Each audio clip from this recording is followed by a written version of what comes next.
கடந்த 3 ஆண்டுகளில் அதானி குழுமத்திற்கும் தமிழ்நாடு மின்சாரத்துறைக்கும் எந்தவித வணிக ரீதியிலான தொடர்பும் இல்லை என்று அமைச்சர் செந்தில் பாலாஜி விளக்கமளித்திருக்கிறார். தமிழ்நாடு மின்சார வாரியத்தை பொறுத்தவரை அதானி நிறுவனத்தோடு எந்தவிதமான வணிக ரீதியிலான தொடர்புகளும் கடந்த 3 ஆண்டுகளாக இல்லை. அதை முதல்ல தெளிவுபடுத்தியது. தமிழ்நாட்டினுடைய மின் தேவையை கருத்திலே கொண்டு மத்திய மின்சாரத்துறையோடு இருக்கக்கூடிய அந்த அமைப்புகளோடு 1500 மெகாவாட் மின்சாரம் கொள்முதல் செய்வதற்கான ஒப்பந்தங்கள் செய்யப்பட்டது. அந்த நிறுவனத்தோடு தான் தமிழ்நாடு மின்சார வாரியம் புரிந்துணர்வை செய்திருக்கின்றன. குறிப்பாக solar energy corporation of India limited, இது மத்திய அரசினுடைய நிறுவனம். அந்த நிறுவனங்கள் தான் யாரெல்லாம் உற்பத்தி செய்கிறார்களோ அவர்கள் அந்த நிறுவனத்தோடு புரிந்துணர்வு ஒப்பந்தங்களை செய்து கொண்டு அந்த நிறுவனம் மற்ற மாநிலங்களுக்கு என்ன தேவை என்பதை கேட்டு விலை இறுதி செய்யப்பட்டு அதன் பிறகுதான் அந்த மத்திய அரசு நிறுவனம் அந்தந்த மாநிலங்களோடு புரிந்துணர்வு. வனத்துறையிடம் அனுமதி பெறாமல் தான் திருச்செந்தூரில் தெய்வானை யானை பராமரிக்கப்பட்டு வந்ததாக வனத்துறை அமைச்சர் பொன்முடி தெரிவித்திருக்கிறார். சென்னையில் செய்தியாளர்களிடம் பேசிய அவர், கோவில் யானைகளுக்கு வனத்துறையிடம் அனுமதி பெறுவது குறித்து இந்து அறநிலைத்துறை ஆணையருடன் பேசி வருவதாகவும் கூறியிருக்கிறார். திருச்செந்தூர் தெய்வானை யானையை நம்ம அனுமதி இல்லாமல் அங்கே வச்சிருந்தது. வனத்துறையினுடைய அனுமதியே இல்லை. அந்த யானையே அஸ்ஸாம்லேருந்து வந்ததுன்னு நீங்கள்லாம் பத்திரிகையில் டிவியெல்லாம் பார்த்துருப்பீங்க. அந்த மாதிரி ஒரு சூழ்நிலைகள்லாம் வளர்ந்தது. இருந்தாலும் எதுவாக இருந்தாலும் அதை பாதுகாக்க வேண்டிய பொறுப்பும் எங்களுக்கு இருக்கிறது என்ற காரணத்தோடு அதற்கான நடவடிக்கைகளையும் வருங்காலத்தில் எடுக்கும். பல்வேறு கோயில்களில் பெரும்பாலும் அனுமதி பெற்று வைத்திருக்கிறார்கள்.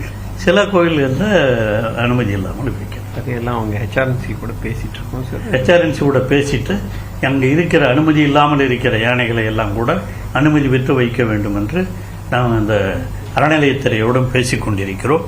நிச்சயமாக அதுக்கான நடவடிக்கைகளும் எடுக்கப்படும்.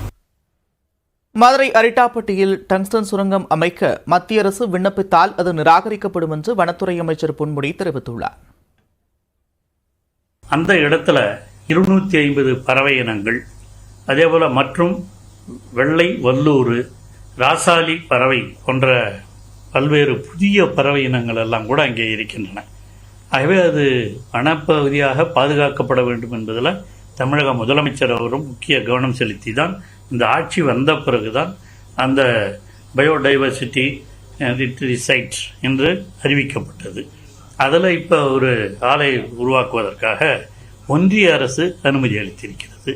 அது வனத்துறையினுடைய அனுமதிக்கு வருகிற பொழுது நிச்சயமாக நாங்கள் இந்த கருத்துக்களை எல்லாம் எடுத்து சொல்லி அதை நிராகரிக்க வேண்டும் என்ற வேண்டுகோளை தமிழக அரசின் சார்பில் வனத்துறையின் சார்பில் வைப்போம்.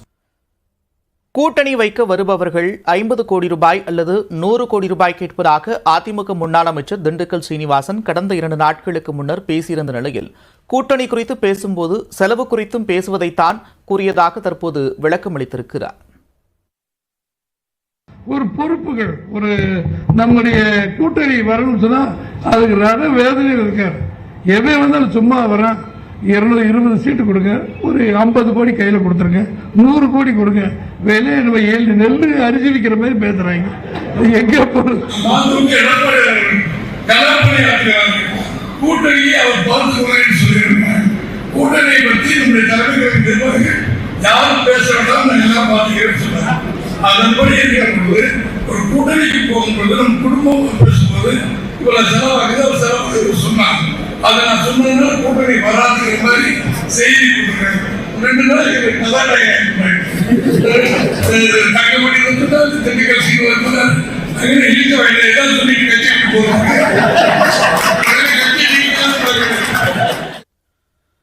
ஜெயலலிதாவுக்கு உதவியாக வந்த 1000 குடும்பத்தினர் கோடீஸ்வரர்கள் ஆகிவிட்டதாக முன்னாள் அமைச்சர் திண்டுக்கல் சீனிவாசன் தெரிவித்திருக்கிறார்.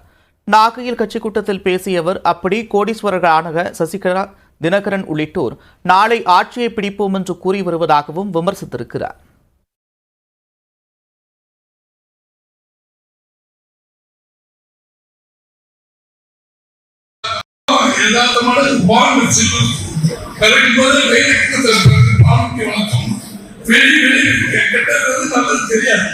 அப்படி இருந்த குடும்பத்தில் அவருக்கு உதவியாக சசிகலாவுக்கு உதவியாக கொண்டவர்கள் திரு தினகரன் அவர்கள், அவங்க வீட்டில் இருந்த அத்தனைகளும் அவங்க ஒரு 1000 கோடி சொன்னாங்க.